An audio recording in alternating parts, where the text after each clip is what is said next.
चलो ध्यान देना, आप सभी लोग ध्यान दीजिएगा। सिंधु घाटी सभ्यता यानी कि हड़प्पा सभ्यता के बारे में हम जानने वाले हैं। ध्यान दीजिएगा, ये जो जीके का पोर्शन है बहुत लंबा पोर्शन है, ना समाप्त होने वाला पोर्शन। इसे कहा जा सकता है कि infinity portion. Math, reasoning, Hindi, English, सभी जो सब्जेक्ट हैं उनका एक क्राइटेरिया है, उस उतना ही पढ़ना है। लेकिन ये जो जीके आप पढ़ रहे हैं इसका कोई क्राइटेरिया नहीं है। जीएस का कोई क्राइटेरिया है नहीं है। जैसे समुद्र का ध्यान दीजिएगा, कोई भी क्राइटेरिया नहीं है, आप उसको नाप नहीं सकते हैं समुद्र कितना बड़ा है कि नहीं। तो वैसे ही ध्यान दीजिएगा, आप ये जीके का जो है ना, जीके का सिलेबस आप पूरी तरह से नाप नहीं सकते हैं, पूरी तरह से पढ़ नहीं सकते हैं। आपको जॉब लेना है कि नहीं। तो आप ही सोचिए कि आपको अगर पानी पीना है तो हम समुद्र में क्यों जाएंगे। पानी पीना है तो समुद्र में क्यों जाएंगे भाई। हम साधारण सी बात है, हम क्या फोकस करेंगे, पीने इतना ही पानी क्या करेंगे प्रयोग में लाएंगे, या पीने हमको जितना पानी पीना है उतना ही हम क्या करेंगे लेंगे। पूरे समुद्र को लाएंगे घर पे नहीं ना लाएंगे। तो वैसे ही जो जीके है, जो जीके है, मैं ऐसा प्रयास कर रहा हूं कि इस समुद्र से, जीके के समुद्र से यानी कि जीएस का जो समुद्र है उस समुद्र से आपको एक लोटा पानी निकाल कर दूं। एक लोटा पानी समझ रहे हैं।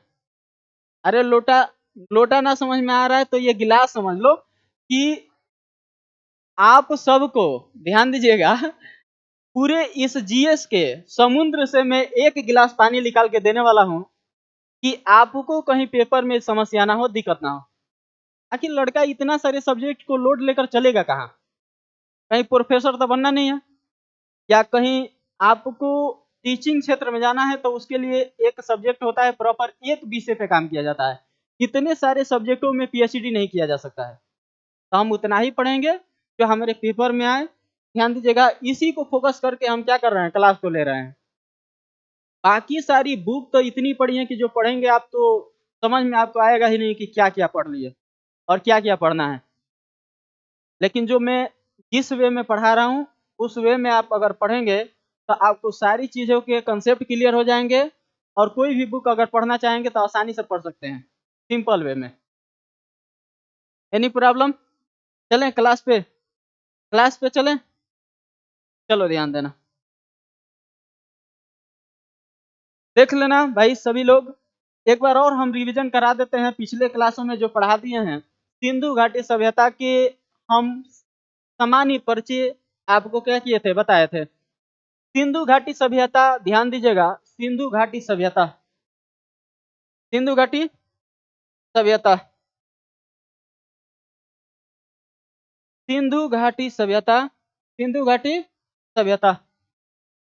देखना ध्यान से, कल भी बताए थे सिंधु घाटी सभ्यता का नामकरण, नामकरण करने वाला जो व्यक्ति था उसका नाम था जॉन मार्शल। इस जॉन मार्शल ने इस सिंधु घाटी सभ्यता का नामकरण किया। लेकिन ये बात समझना है कि इस सिंधु घाटी सभ्यता का नाम सिंधु घाटी सभ्यता क्यों पड़ा। इसका नाम सिंधु घाटी सभ्यता क्यों पड़ा है। सिंधु घाटी सभ्यता का नाम सिंधु घाटी सभ्यता क्यों पड़ा है। तो ये समझने की बात है सर कि ये जो सभ्यता है, ये नगर है, ये ध्यान दीजिएगा सिंधु घाटी के, सिंधु नदी के किनारे यानी कि सिंधु नदी के आसपास ही क्या हुआ है, ये विकसित हुआ है। ठीक है ना। और ध्यान दीजिएगा, इस सभ्यता को हड़प्पा सभ्यता भी क्यों कहा जाता है। तो हड़प्पा सभ्यता कहने का रीजन ये है कि इस सिंधु घाटी सभ्यता का जो खुदाई चालू हुआ तो उसमें पहला जो स्थल खुदाई में आया वो था हड़प्पा। खुदाई में पहला आने वाला जो स्थल था कौन सा था, हड़प्पा था। इसलिए इस सिंधु घाटी सभ्यता का नाम हड़प्पा सभ्यता भी क्या हो गया, पड़ गया। किसी को दिक्कत बोलो। ध्यान देना, सिंधु घाटी सभ्यता के जो टाइम पीरियड है ना, यानी कि समय, यानी कि टाइम पीरियड यानी कि समय जो है इसका, कई वैज्ञानिकों का अलग अलग मत है, ठीक है ना। तो उनके वैज्ञानिकों के मत के हिसाब से इन टाइम पीरियड को हम देखेंगे, क्योंकि वैज्ञानिकों को पूछा जाता है कि किस वैज्ञानिक ने बताया था कि ध्यान दीजिएगा सिंधु घाटी सभ्यता का जो समय काल है वो 2500 ईसा पूर्व से 1750 ईसा पूर्व है, 1750 ईसा पूर्व है, ठीक है ना। देखना सिंधु घाटी सभ्यता का अन्य नाम, सिंधु घाटी सभ्यता का जो अन्य नाम आपको मिलेगा, ध्यान दीजिएगा, सिंधु घाटी सभ्यता का जो अन्य नाम है इसके इसे हड़प्पा सभ्यता के नाम से भी जाना जाता है। इसी सभ्यता को ध्यान दीजिएगा कांस्य युगीन सभ्यता के नाम से भी जाना जाता है। कांस्य युगीन सभ्यता क्यों कहा जाता है भाई? क्योंकि हड़प्पा सभ्यता के लोग यानी कि सिंधु घाटी सभ्यता के जो लोग थे वो कापर और तांबा मिलाकर ये कांस्य बनाने की प्रवृत्ति को जान चुके थे, यानी कि कांस्य बनाने की प्रवृत्ति को यानी कि कांस्य बनाने की विधि को ये जान चुके थे या समझ चुके थे। हाँ, कापर क्या होता है? कापर क्या होता है? ठीक है ना, कॉपर। हाँ, कॉपर और तांबा दोनों मिलाकर क्या बनाया जाता है भाई? तो कांस्य, ठीक है ना। इससे पहले हमने खोज रखा था क्या चीज? आपको जब पसाड़ काल पढ़ा रहे थे तो पसाड़ काल में हमने खोज रखा था तांबे को। हमारा पहला जो धातु प्रयोग में आने वाला है तो ध्यान दीजिएगा वो तांबा है, लेकिन जो सिंधु घाटी के सभ्यता के जो लोग थे वो जिस धातु का प्रयोग किए वो कांस्य था। क्या था? कांस्य। और कांस्य दो धातुओं को मिलाकर बनाया जाता है, एक कापर और एक सॉरी तीन, तीन और हाँ टीन और तांबा, तीन और हाँ कप, कॉपर इंग्लिश शब्द हो गया ना तांबा का। तांबा ध्यान देना, कॉपर ध्यान देना, ये तांबा का क्या है? इंग्लिश शब्द है, ठीक है ना। चलो कोई बात नहीं, आप लोग समझिएगा कि ये जो सिंधु घाटी सभ्यता के जो लोग थे कांस्य के बारे में जानते थे। ध्यान दीजिएगा, इसके कारण सिंधु घाटी सभ्यता को कांस्य युगीन सभ्यता कहा गया। और ध्यान दीजिएगा यह विश्व की पहली नगरीय सभ्यता थी। इसके बारे में आपको बता चुके हैं कि सर विश्व की पहली नगरीय सभ्यता सिंधु घाटी सभ्यता है। विश्व की पहली नगरीय सभ्यता कौन सी है? सिंधु घाटी सभ्यता। इसी ध्यान दीजिएगा सिंधु घाटी सभ्यता को सुमेरियन सभ्यता की बेटी कहा गया है। सुमेरियन सभ्यता क्या है सर? तो मेसोपोटामिया की सभ्यता।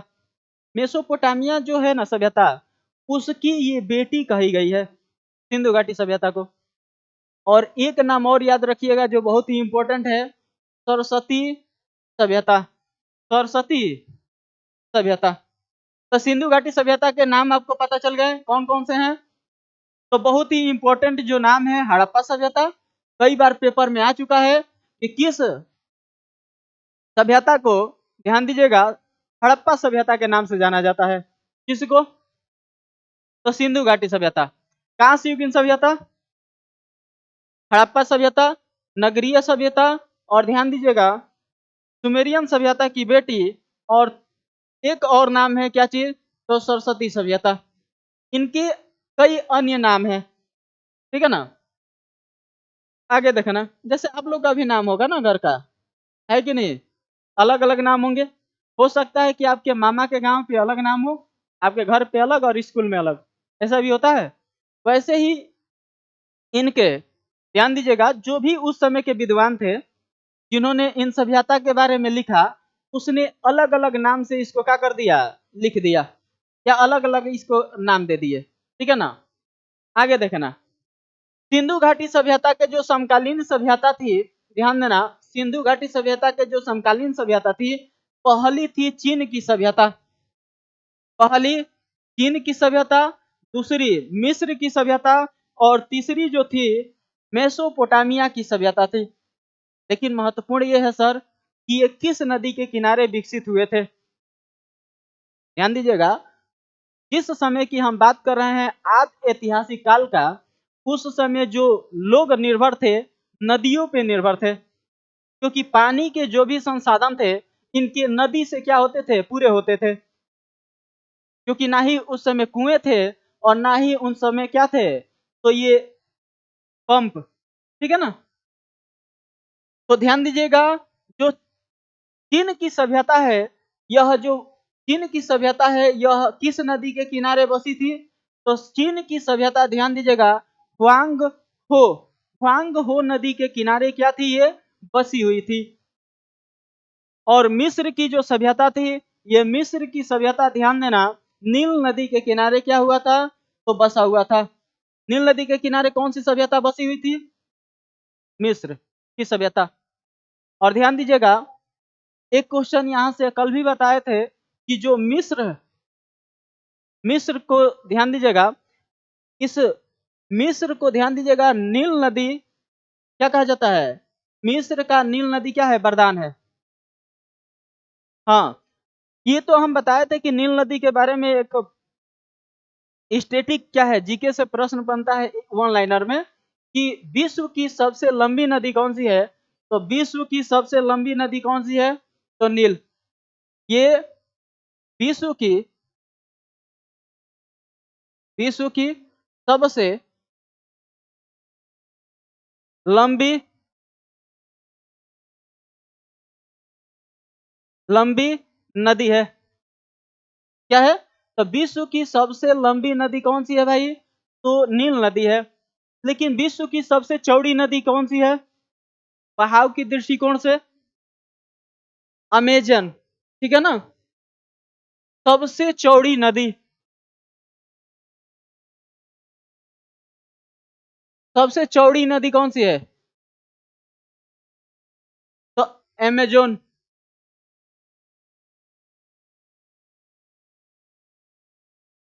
अमेजन कौन सी नदी है भाई, हाँ अमेजोन या अमेजन की कही जाती है, उस नदी का नाम अमेजन है।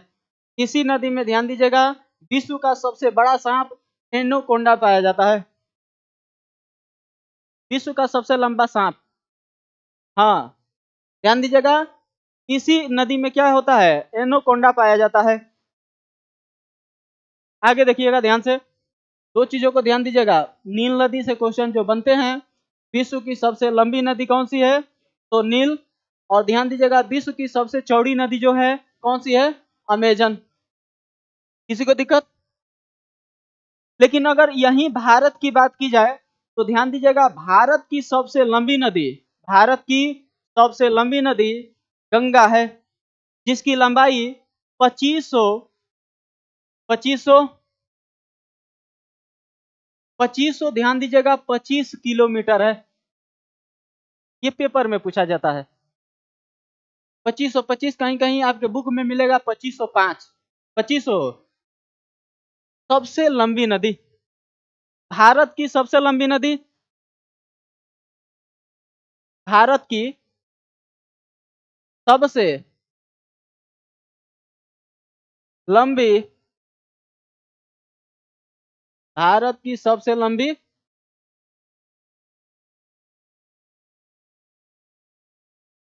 सबसे लंबी नदी, भारत की सबसे लंबी नदी कौन सी है, भारत की सबसे लंबी नदी गंगा। और विश्व की सबसे लंबी नदी कौन सी है, विश्व की सबसे लंबी नदी नील ना है भाई। दो क्वेश्चन पे ध्यान देना, फोकस करना, ये दोनों क्वेश्चन पेपर में बहुत ज्यादा पूछे गए हैं। विश्व की सबसे लंबी नदी गंगा, जिसकी लंबाई 2525 किलोमीटर। और जो विश्व की सबसे लंबी नदी नील, और जो भारत की सबसे लंबी नदी है गंगा है, जिसकी लंबाई कितनी है, 2525 किलोमीटर। कौन सी नदी है, गंगा। सबसे छोटी लूनी नदी है, ठीक है ना, लूनी, ठीक है ना, भारत में। लेकिन छोटी नहीं पूछता है, आपको बता दूं सबसे बड़ा पूछता है, ठीक है ना। जो भी क्वेश्चन आपके बनेंगे आपके बोर्ड पे दिख जाएंगे, बिल्कुल टेंशन नहीं लेना है। आगे देखना ध्यान से, जो सिंधु घाटी सभ्यता की समकालीन तीसरी सभ्यता थी मेसोपोटामिया की सभ्यता, यह दजला एवं दजला और फरात नदी के किनारे विकसित थी या बसी हुई थी। ध्यान दीजिएगा, मेसोपोटामिया की जो सभ्यता थी यह दजला और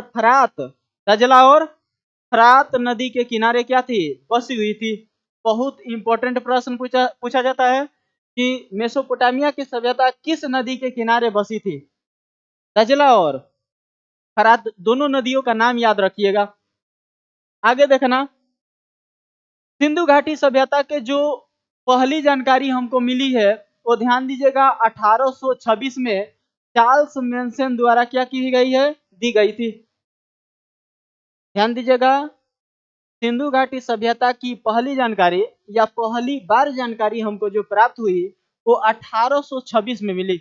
1826 में जिसकी जानकारी जो देने वाले थे या खोजने वाले जो व्यक्ति थे वो कौन थे, चार्ल्स मेंशन।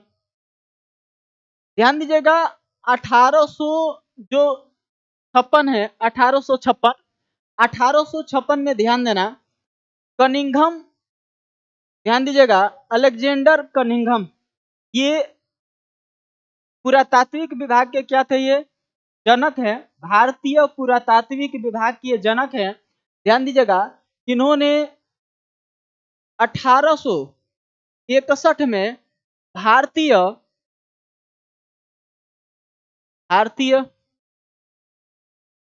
पुरातात्विक विभाग की स्थापना की।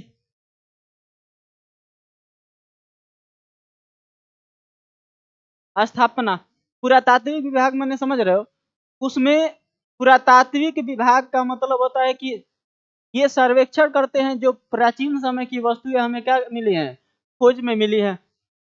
जैसे म्यूजियम जानते हो ना, म्यूजियम में रखा जाता है जो उन वस्तुओं को, तो वो खोजे गए वस्तु हैं जो पुरातात्विक विभाग द्वारा वो खोजी जाती हैं और वो क्या की जाती हैं, तो उस संस्था में रखी जाती हैं जांच पड़ताल करने के लिए कि ये कैसी वस्तु है। ठीक है ना, ध्यान देना।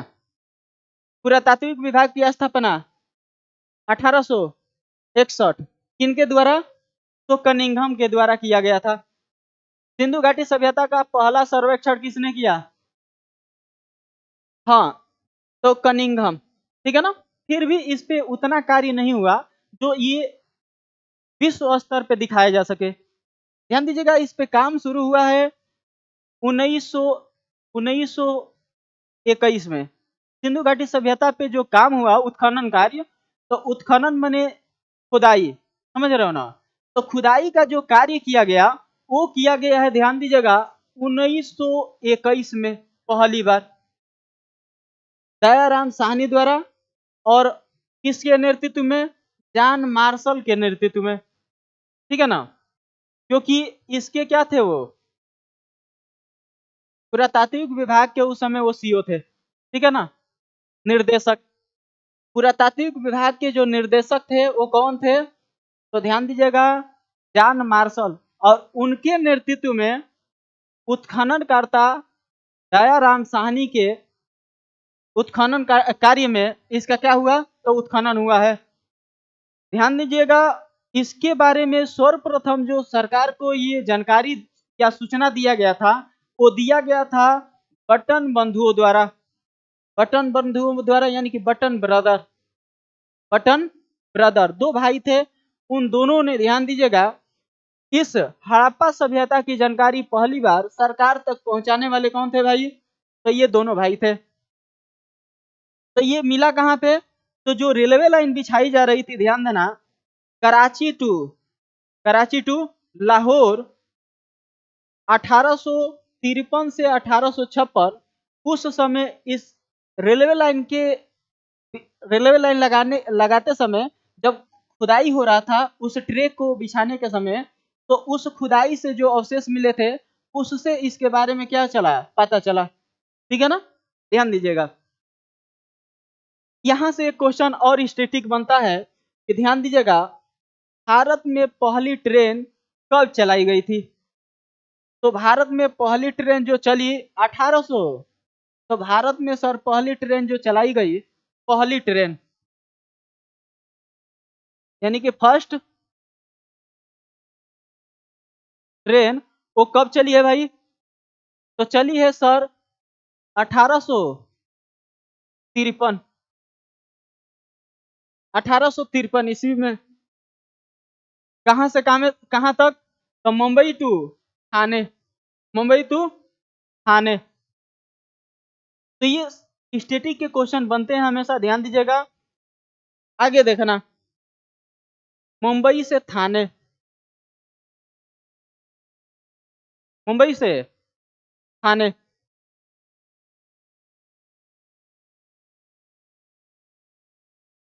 मुंबई से ठाणे, ठीक है ना? किसी को दिक्कत? आगे देखना, सबसे पहला प्रयास, सबसे पहला प्रयास इस सिंधु घाटी सभ्यता का जो किया गया, इसके बारे में जानने का, वो किया गया था जॉन मार्शल के द्वारा। किसके द्वारा? जॉन मार्शल के द्वारा। आपको बताए थे कि जॉन मार्शल ही ऐसे व्यक्ति थे जिनके सर्वेक्षण में या जिसके निर्देश में, ध्यान दीजिएगा, सिंधु घाटी सभ्यता का उत्खनन कार्य क्या हुआ? संभव हुआ। और इस खुदाई में ध्यान दीजिएगा, 1921 में दयाराम दयाराम साहनी द्वारा, साहनी द्वारा यह उत्खनन कार्य को किया गया। उत्खनन कार्य को करने वाला जो व्यक्ति था, कौन था भाई? दयाराम साहनी। किसके नेतृत्व में? तो जॉन मार्शल के नेतृत्व में। किसी को दिक्कत? ये सारी चीजें आगे नोट करने के लिए मिलेंगे, ठीक है ना? ये तो शॉर्ट तरीके से पढ़ाने के लिए ये बना है, ठीक है ना, कि आपको सारी चीजें क्लियर समझ में आ जाए। देखना जाते, सबसे प्राचीन नगर, ध्यान दीजिएगा, जो खोजी गई है वो है भिंडारा। क्या है जी? भिंडारा, भिंडाना। क्या है? भिंडाना। और ये भिंडारा जो है, ये कहाँ है? तो इस हरियाणा क्षेत्र में पाया जाता है। और इसका उत्खनन कार्य या इस क्षेत्र को जो खोजा गया, वो 2014 में ही खोजा गया है, ठीक है ना? और यह सबसे पुराना क्या है? स्थल है। सबसे पुराना नगर कौन सा है? सबसे पुराना नगर भिरडाना, भिरडाना। और भिरडाना कहाँ है? हरियाणा में। और ध्यान दीजिएगा, यह सबसे पुराना क्या है? ये तो नगर है। सबसे पुराना नगर की बात करेगा तो कौन सी है? सबसे पुराना नगर, सबसे पुराना शहर। हाँ। और ये कितना पुराना है? तो 7500 ईसा पूर्व का है ये। किसी को दिक्कत? बोलो भाई, आगे बढ़े। ध्यान दीजिएगा, सिंधु घाटी सभ्यता का जो विस्तार है, जो क्षेत्रफल है इसका, इसका जो क्षेत्रफल है 12,99,600 वर्ग किलोमीटर में यह क्या है? फैला हुआ है। लगभग कितना? तो 13 लाख वर्ग किलोमीटर, या 13 लाख स्क्वायर किलोमीटर इसका क्या है? क्षेत्र है। इस नगर का जो विस्तार है वो कितना है? हाँ, भारत का क्षेत्रफल कितना है? भारत का क्षेत्रफल बताओ भाई। भारत का क्षेत्रफल, आपके लिए प्रश्न, भारत का क्षेत्रफल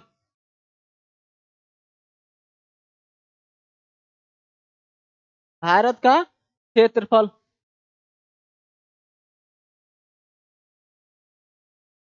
कितना है भाई? बता दो। आगे देखना, सिंधु घाटी सभ्यता का जो आकार था, सिंधु घाटी सभ्यता का जो आकार यानी कि शेप है, वो ट्रिएंगुलर है, त्रिभुजाकार। सिंधु घाटी सभ्यता का जो क्षेत्र है, माने जो क्षेत्र है वो किस किस में फॉर्मेट में फैला हुआ है, तो त्रिभुज के आकार में फैला हुआ है, यानी कि ट्रेंगुलर शेप में ये क्या है, ये फैला हुआ है। समझ रहे हैं आप लोग? यानी कि जो ये क्षेत्र को खोजा गया वो बिल्कुल ट्रेंगुलर शेप में दिखता है। अगर इस क्षेत्र को देखा जाए जो कितना में फैला हुआ है, 12,99,600 वर्ग किलोमीटर में ये क्या है, क्षेत्र फैला हुआ है। ठीक है।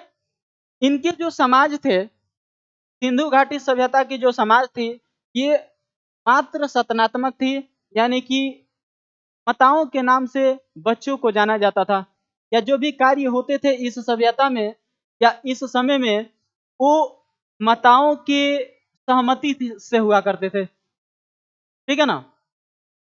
माताओं के सहमति से इसमें क्या किए जाते थे, कार्य किए जाते थे। तो ध्यान दीजिएगा, सिंधु घाटी सभ्यता मात्र सतनात्मक समाज है। कैसा समाज है इसका? इसका शेप आकार त्रिभुजाकार, इसका क्षेत्रफल 13 लाख वर्ग किलोमीटर में है। इसकी सबसे प्राचीन नगर, तो ध्यान दीजिएगा, विश्व की सबसे प्राचीन नगर है हिरडाना। ठीक है ना? चलो आगे देखते हैं। आगे देखना, सिंधु घाटी सभ्यता की जो लिपि थी वो थी सर भाव चित्रात्मक। ध्यान दीजिएगा, भाव चित्रात्मक के बारे में हमने बता रखा था पहले भी कि सर भाव चित्रात्मक क्या होता है, तो जिस लिपि में हम अपने भावनाओं को प्रकट करें। ठीक है ना? इन्होंने अपने भावनाओं को अपने लिपि में क्या किया है, प्रयोग किया है। लेकिन इनकी लिपि जो मिली है हमें आधी अधूरी मिली है, जिसके कारण हम इनके जो लिपि थी उनको पढ़ नहीं पाए। यानी कि इनकी जो लिपि थी अपठनीय है। अपठनीय माने जिसे नहीं पढ़ा जा सके, पढ़ने योग्य नहीं है। ठीक है ना? मान लेते हैं कोई भी हमारी ही लिपि है और हम जो भी लिपि का प्रयोग किए हैं ये हमने ऐसे लिख दिया है कि नहीं। और ये बताओ कि हम पत्थर पे या किसी भी दीवार पे या किसी भी चीज पे अगर इसको लिखेंगे ऐसे, तो कुछ समय के बाद ये धीरे धीरे करके ये क्या होने लगेगी, खराब होना शुरू हो जाएगी। और पता चला कि ये खराब ऐसे हुई, खराब कैसे हुई भाई? तो खराब सर ऐसे हुई कि कहीं बीच से कट गया, किसी का आधा पार्ट मिला, किसी का ये आधा कट गया और किसी का पूरा ही भाग कट गया है। तो अगर लिपि पूरी तरह से हमको मिलेगी तब तो पढ़ेंगे। इनकी लिपि पूरी तरह से मिली ही नहीं है, आधी अधूरी इनकी लिपि को क्या किया गया है, पाया गया है या प्राप्त किया गया है, जिसके कारण हम इसके लिपियों को हम ना पढ़ पाए ना समझ पाए। ठीक है ना?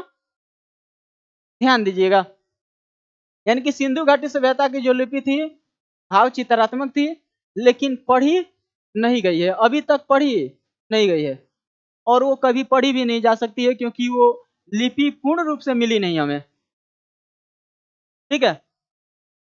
इस समय जो लोग थे वो जिस देवता की पूजा करते थे वो देवता थे पशुपतिनाथ। पशुपतिनाथ ध्यान दीजिएगा, शिव को भी कहा जाता है।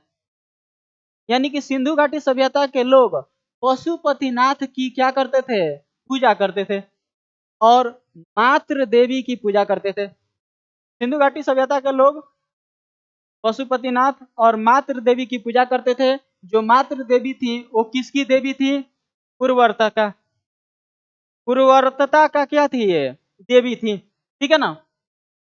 और उस समय जो पवित्र पशु माना गया है उस समय का, वो कुबड़ वाला क्या है, तो कुबड़ वाला बैल है। सिंधु घाटी सभ्यता में सबसे पवित्र पशु किसे माना गया है, तो कुबड़ वाले बैल को, कुबड़ वाले बैल को। ध्यान दीजिएगा, इनके जो व्यवसाय थे ये आयात निर्यात पे क्या थे, आयात निर्यात पे क्या थे, ये तो निर्भर थे। यानी कि एक्सपोर्ट और इंपोर्ट पे क्या थे, निर्भर थे। कैसे सर? तो इस समय जो लोग थे ना अपने वस्तु के बदले वस्तु दिया करते थे, क्योंकि इस समय हम मुद्राओं को नहीं देखेंगे। समझ रहे हैं? लोग क्या करते थे, ध्यान दीजिएगा, कि अपने वस्तुओं को आदान प्रदान से क्या करते थे, ये व्यवसाय करते थे। मान लेते हैं कि किसी व्यक्ति को मार्केट जो लगता था, आपको बताए थे कि मार्केट जो लगता था, उस मार्केट में ध्यान दीजिएगा, हम अपने वस्तुओं को अगर बेचने जा रहे हैं तो हम पता लगाते थे कि जो हमारे हमको जरूरत है जो वस्तु, वो किसके पास है, और जो हमारे पास है वो किसको वस्तु क्या है जरूरत है, तो हम एक दूसरे के वस्तुओं को एक्सचेंज कर लेते थे। ठीक है ना। तो उस समय की जो प्रक्रिया थी व्यवसाय की, वो आयात निर्यात पे क्या थी, टोटली डिपेंड थी, यानी कि निर्भर थी। ठीक है। सिंधु घाटी सभ्यता के जो जो ये कस्बे थे, दो टीलों में विभाजित थे। कितने टीलों में, तो दो टीलों में। ध्यान देना, सिंधु घाटी सभ्यता के जो स्थल थे वो कितने टीलों में विभाजित थे, दो टीले। ध्यान दीजिएगा, एक टीला होता था दुर्ग। दुर्ग माने होता था चारों तरफ से किलाबंदी किया गया, इस पे दीवार चलती थी चारों तरफ से। ठीक है ना। और इस दुर्ग को ध्यान दीजिएगा, कहीं ना कहीं ऊंचा रखा जाता था ऊपर, और एक दुर्ग होता था इसके थोड़ा सा नीचे। ठीक है ना। तो एक ध्यान दीजिएगा, ये जो सिंधु घाटी सभ्यता के कस्बे थे वो दो टीलों में विभाजित थे। एक टीला को कहा गया है, ध्यान देना, एक टीला को कहा गया, ये ध्यान दीजिएगा, पूर्वी टीला, पूर्वी टीला। और दूसरे को कहा गया है, ध्यान देना, पश्चिमी टीला। क्या भाई, पश्चिमी टीला। पश्चिमी टीला का किलाबंदी था, बताइए। सिंधु घाटी सभ्यता के पश्चिमी टीले को क्या किया गया था, किलाबंदी किया गया था। और यहाँ पे उच्च वर्ग के लोग रहा करते थे। कौन से वर्ग रहते थे, उच्च वर्ग के।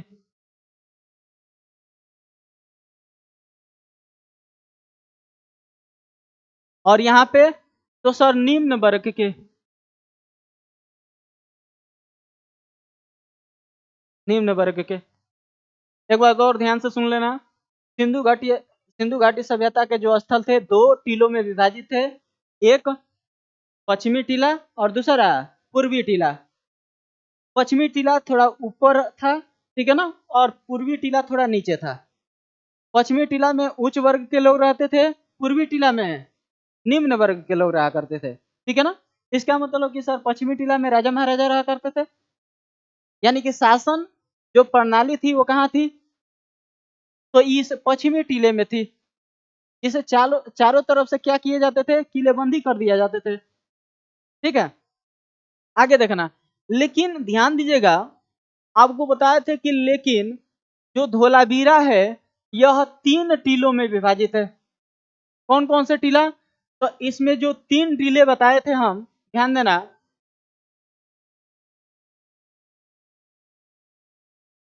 ये पश्चिमी टीला, पश्चिमी टीला, और दूसरा पूर्वी टीला। ये तो हमने सर पढ़ ही रखा है। जो बीच वाला है इसे मध्य टीला के नाम से जाना गया।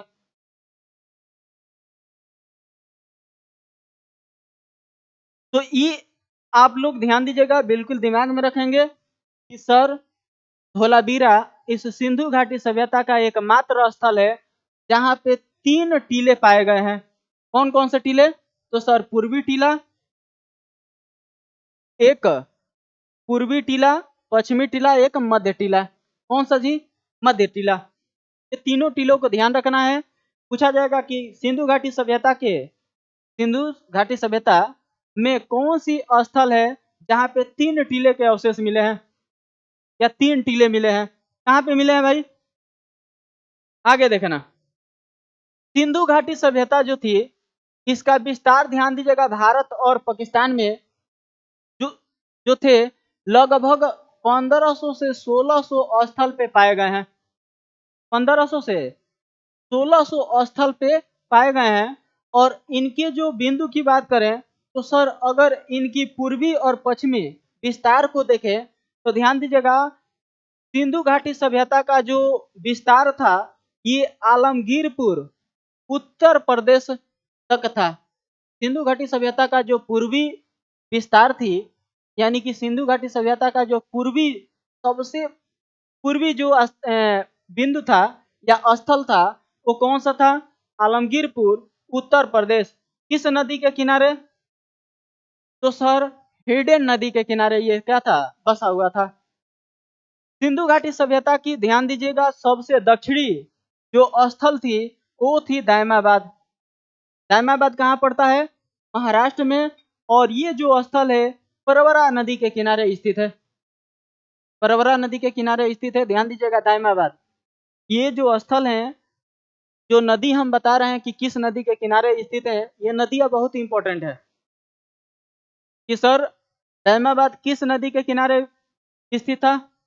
परवरा। और यह सिंधु घाटी सभ्यता का सबसे दक्षिणी स्थल था, सबसे दक्षिणी स्थल। अगर भारत की बात करें, ध्यान देना, पहले इसको देख लो।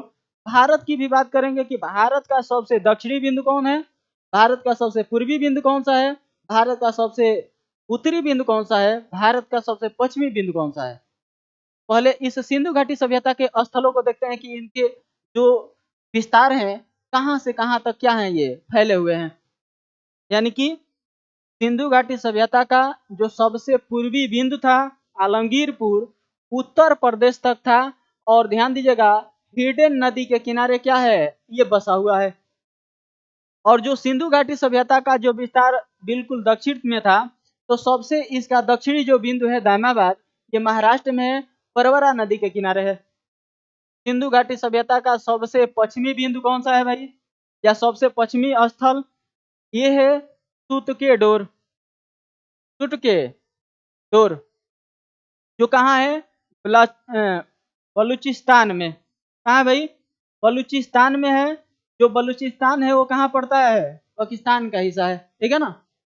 तो सिंधु घाटी सभ्यता का सबसे पश्चिमी स्थल, सबसे पश्चिमी स्थल तो कौन सा है भाई? तो सुटकेडोर किस नदी के किनारे है? तो सर ये दासक नदी के किनारे है। सिंधु घाटी सभ्यता का सबसे उत्तरी स्थल कौन सा है? मंडा। सिंधु घाटी सभ्यता का सबसे उत्तरी स्थल कौन सा है? तो मंडा है सर। कहाँ है? तो कश्मीर में। और किस नदी के किनारे? चिनाब नदी के किनारे क्या है, ये स्थित है। ध्यान देना, ये जो चारों स्थल पढ़ाए हैं सिंधु घाटी सभ्यता के विस्तार को दिखाते हैं कि इनका विस्तार कहाँ से कहाँ तक है। किसी को दिक्कत?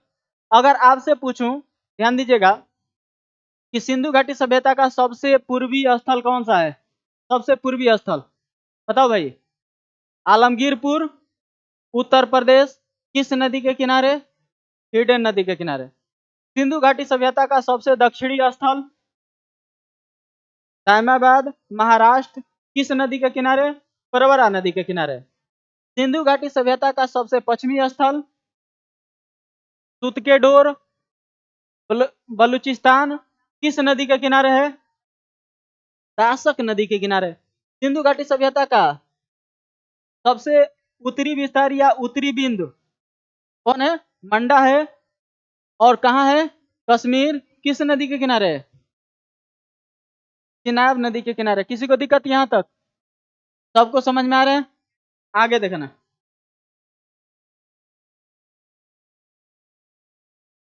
आगे देखना,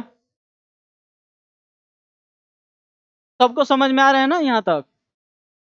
चलो ध्यान देना, आगे देखना।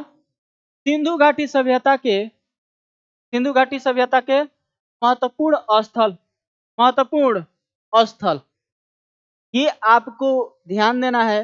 ये बहुत बार पूछा जाता है कि इसकी खुदाई कब हुई है, ये किस नदी के किनारे है, इसका उत्खनन करता कौन है। ध्यान दीजिएगा, ये जो स्थल है कहाँ स्थित है, बहुत ही इंपॉर्टेंट चीज है ये। कई बार पूछा गया है कि हड़प्पा कहाँ स्थित है, तो हड़प्पा कहाँ पे है भाई? पाकिस्तान। हड़प्पा कहाँ है? हड़प्पा ध्यान दीजिएगा पाकिस्तान में स्थित है वर्तमान में। और ध्यान दीजिएगा, बोर्ड पे देखना सभी लोग, सिंधु घाटी सभ्यता का जो पहला स्थल खुदाई में आया कौन है? हड़प्पा है। कब इसे खोदा गया है? तो सर 1921 में। यह किस नदी के किनारे था? रावी नदी के किनारे। इसका उत्खनन जो करता था वो कौन था? दयाराम साहनी। उत्खनन करता मैंने समझ रहा ना, इसकी खुदाई करने वाला। और ध्यान दीजिएगा यह वर्तमान में कहाँ स्थित है? सिंधु घाटी सभ्यता के जो दूसरा स्थल है, इसकी ध्यान दीजिएगा, सिंधु घाटी सभ्यता के सबसे महत्वपूर्ण जो स्थल हैं 10 ही हैं, जो बार बार पेपर में वहीं से क्वेश्चन आते हैं। ऐसे तो इसके छोटे बड़े स्थलों को गिन दिया जाए तो 1600 से ज्यादा हैं। सिंधु घाटी सभ्यता के जो स्थल है लगभग 1600 से भी क्या हैं? ज्यादा हैं। लेकिन अगर महत्वपूर्ण स्थलों को देखा जाए जो बार बार पेपर में आते हैं वो लगभग 10 ही के करीब है। तो इसमें से पहला जो स्थल है हड़प्पा, ध्यान दीजिएगा, जिसका उत्खनन कार्य 1921 में किया गया। यह दयाराम साहनी के उत्खनन कार्य में हुआ। और ध्यान दीजिएगा यह पाकिस्तान में स्थित है। यह किस नदी के किनारे है? रावी। ठीक है ना। सिंधु घाटी सभ्यता का जो दूसरा स्थल है मोहनजोदारो या मोहनजोदड़ो, ध्यान दीजिएगा, मोहनजोदड़ो का मतलब समझ लेना थोड़ा सा। मोहनजोदड़ो ध्यान दीजिएगा, इसका सिंधी भाषा में इसका अर्थ होता है, सिंधी भाषा में क्या अर्थ होता है भाई? मोहनजोदाड़ो का मतलब, तो मोहनजोदाड़ो का मतलब होता है मृतकों का टीला। मृतकों का टीला, यानी कि यहाँ पे जो स्थल है ना, यहाँ पे लाशों के ढेर मिले हैं। लाशों के ऊपर लाशें, लाशों के ऊपर लाशें। तो इस मोहनजोदाड़ो का मतलब होता है, ध्यान दीजिएगा, मृतकों का टीला। और इसका उत्खनन कार्य 1922 ईस्वी में संभव हुआ। और यह रखाल दास बनर्जी के समय में, रखाल दास, इस रखाल दास बनर्जी को आरडी बनर्जी भी कहा जाता है। क्या चीज जी? RD, RD Banerjee. और इनको डी आर साहनी। कभी कभी लड़के इतनी छोटी छोटी गलतियां भी कर देते हैं, समझ रहे हो। अगर पेपर में आ गया आरडी साहनी तो वो खोजने लगेंगे कि सर रखाल दास साहनी कहाँ है, सॉरी दयाराम साहनी कहाँ है। अगर आरडी साहनी पेपर में आ जाए तो आप खोजेंगे दयाराम साहनी कहाँ गए। अरे भाई इन्हीं को शॉर्ट नेम क्या है? RD, sorry D R Sahni. और रखाल दास बनर्जी को क्या बोला जाता है? आरडी, हाँ रखाल दास बनर्जी। ध्यान दीजिएगा ये दोनों महत्वपूर्ण जो स्थल है सिंधु घाटी सभ्यता का, हड़प्पा और मोहनजोदारो, ये दोनों ध्यान दीजिएगा पाकिस्तान में स्थित है। पाकिस्तान में स्थित है। मोहनजोदारो ध्यान दीजिएगा किस नदी के किनारे स्थित है? सिंधु नदी के किनारे। उसके बाद से तीसरा बहुत ही महत्वपूर्ण जो स्थल है चंद्रहुदरो, चंद्रहुदरो, चंद्रहुदरो ध्यान दीजिएगा, इसका उत्खनन कार्य 1934 में संभव हुआ। जो सिंध नदी के किनारे है, इसका जो उत्खनन कार्य करने वाले व्यक्ति थे कौन थे भाई? मजूमदार, मजूमदार। और ये भी कहाँ स्थित है? पाकिस्तान में। क्या चीज?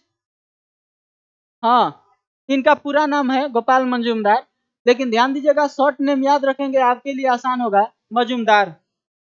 किसी को दिक्कत? आगे देखना, सिंधु घाटी सभ्यता का जो चौथा स्थल है धोलावीरा, इसका उत्खनन कार्य ध्यान दीजिएगा 1967 से 68 के बीच हुआ। और यह लूनी नदी के किनारे स्थित है, लूनी नदी।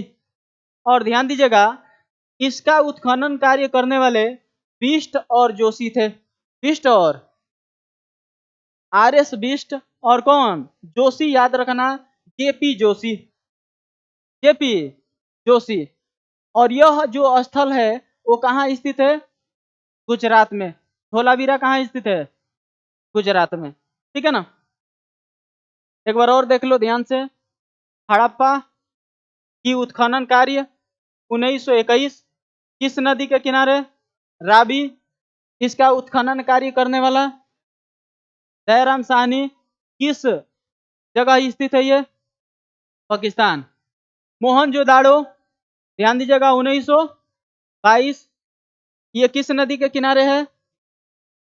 सिंधु नदी के किनारे है। इसका उत्खनन कार्य राखाल दास बनर्जी द्वारा, और ध्यान दीजिएगा ये कहाँ स्थित है? वर्तमान के पाकिस्तान में। चनहुदड़ो, ध्यान दीजिएगा चनहुदड़ो का उत्खनन कार्य 1934 में हुआ था। किस नदी के किनारे है? सिंधु नदी के किनारे। और ध्यान दीजिएगा यह उत्खनन कार्य किसने किया? हाँ, गोपाल मजुमदार। और ध्यान दीजिएगा यह कहाँ स्थित है? इन 3 स्थलों को ध्यान देना बहुत ही इंपॉर्टेंट है। तीनों के तीनों पाकिस्तान में स्थित है, ठीक है ना। आगे देखना धोलावीरा। धोलावीरा का उत्खनन कार्य 1967 से लेकर 68 के बीच किस नदी के किनारे है? लूनी नदी के किनारे। इसका उत्खनन कार्य करने वाले बिष्ट और जोशी थे, और ये कहाँ स्थित है? गुजरात। आगे देखना, ये सिंधु घाटी सभ्यता का, ध्यान दीजिएगा 5वां स्थल लोथल। ध्यान दीजिएगा ये लोथल, ध्यान दीजिएगा इस सिंधु घाटी सभ्यता का एकमात्र बंदरगाह है। बंदरगाह मिस होता है डॉकयार्ड। क्या चीज? डॉकयार्ड। डॉकयार्ड क्या होता है सर? जहां पे नाव बनाई जाती है, या नाव को क्या किया जाता है? जहाजों को जहां से चलाया जाता है। जैसे एरोप्लेन के लिए एयरपोर्ट है, एरोप्लेन के लिए क्या है? एयरपोर्ट। वैसे ही जहाजों के लिए, जहाजों के लिए क्या है? तो सर जहाजों के लिए डॉकयार्ड होता है, बंदरगाह। तो सिंधु घाटी सभ्यता का एकमात्र बंदरगाह लोथल, ध्यान दीजिएगा इसका उत्खनन जो कार्य हुआ है 1954 में हुआ है। जो किस नदी के किनारे है? तो भोगवा नदी के किनारे है। ये पेपर में आ चुका है, बहुत ज्यादा पूछा गया है। लोथल के बारे में सबसे ज्यादा प्रश्न बनता है, क्योंकि यह सिंधु घाटी सभ्यता का एकमात्र क्या है? ये बंदरगाह है, ठीक है ना। बंदरगाह का मतलब डॉकयार्ड, ठीक है ना। और ध्यान दीजिएगा इसका उत्खनन कार्य जो करने वाले थे, कौन थे भाई? बताओ। SR राव, SR राव, ठीक है ना। और यह जो स्थल है कहाँ स्थित है?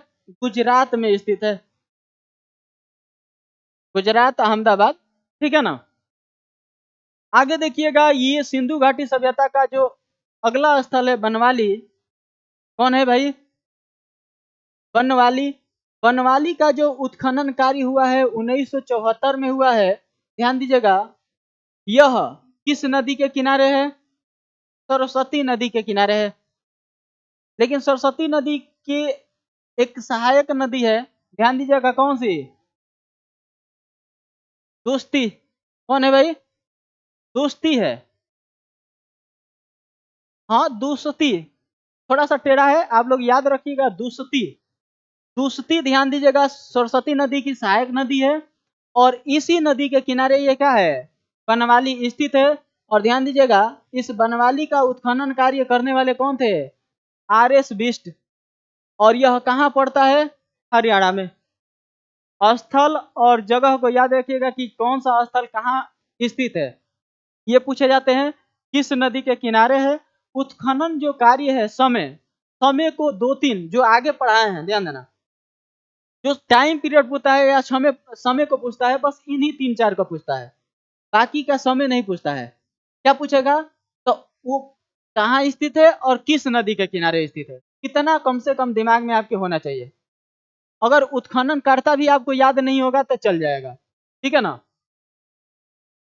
लेकिन कोशिश करना है कि हर एक चीज याद हो जाए, लेकिन जो प्राथमिक कार्य है उसको पहले पूरा कर लेना है कि वो स्थल कहाँ स्थित है और किस नदी के किनारे स्थित है। उसके बाद याद कर लेना है उसके उत्खनन करता, और बाद में याद कर लेना है क्या चीज? तो इसके टाइम को, कि कब इसका उत्खनन हुआ है। अगर एक साथ सोचेंगे कि सब याद हो जाए तो याद होने वाला है?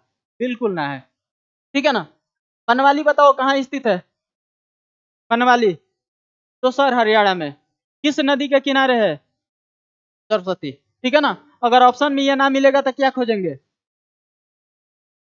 तो सर ये खोजेंगे सर जो इसकी सहायक नदी है, ठीक है ना। अगला देखिएगा कालीबंगा। काली माने होता है कि ब्लैक ना जी, काला। और बंगा का मतलब होता है चूड़ी। चूड़ियों के बारे में जानते हैं? तो ध्यान दीजिएगा कालीबंगा का मतलब होता है काली चूड़िया। क्या होता है? काली चूड़िया। बहुत बार पेपर में पूछा गया है कि कालीबंगा का अर्थ क्या है। तो कालीबंगा का अर्थ है काली चूड़िया। और ध्यान दीजिएगा, यह कालीबंगा घग्गर नदी के किनारे स्थित है। किस नदी के किनारे? कालीबंगा किस नदी के किनारे? दो चीजों का अर्थ बताए हैं। मोहनजोदाड़ो का अर्थ क्या होता है? मृतकों का टीला।